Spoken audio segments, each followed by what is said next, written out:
Thank you for coming back to Polka Dot Mailbox, and if you're new, welcome. Today I am creating a 3D project. This is for a swap, and it is a mailbox that I found at a church white elephant table. It was Christmas themed, and I'm recovering it to create a Valentine's themed mailbox. In order to do this, I just lined up each piece of paper against the mailbox, and I cut each piece based off the size of that.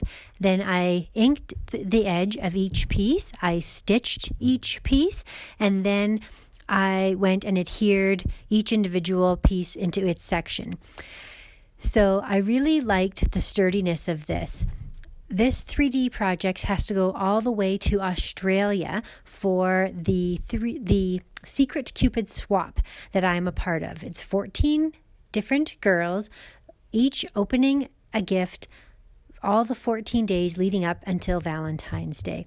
So this is the project that I created, and the idea was that I was going to put all 13 of my 14 gifts. So the mailbox was going to be the one gift, and then I was going to put the other 13 inside, and I was going to create a little envelope for each gift. I tried to accomplish this task, but in the end, I just couldn't fit everything inside the mailbox, and I tried so hard. I tried keeping everything so small, and it all turned out really well. I really was happy with using this recovery type idea.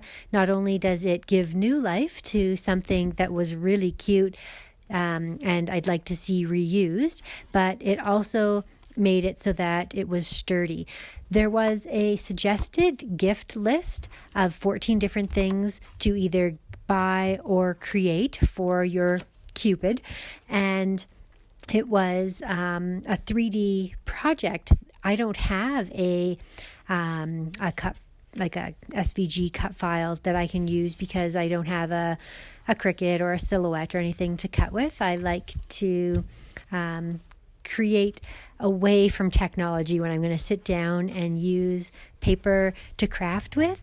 Although I am always so impressed with the amazing things that people can make with the Cricut and the Silhouettes. They're incredible, and I really admire all of that work. But for me, I like to stick with just paper and scissors and glue and a couple little tools. But I had a lot of fun with this, and was really happy to be invited to be a part of this Secret Cupid Swap. So I will put on some music and let you finish watching the rest of the process. I hope you enjoy. If you haven't already subscribed to my channel, I'd love to have you here. Give me a thumbs up or a comment down below and let me know that you're watching, and enjoy the rest of the video. Thanks so much for watching. We'll see you again next time.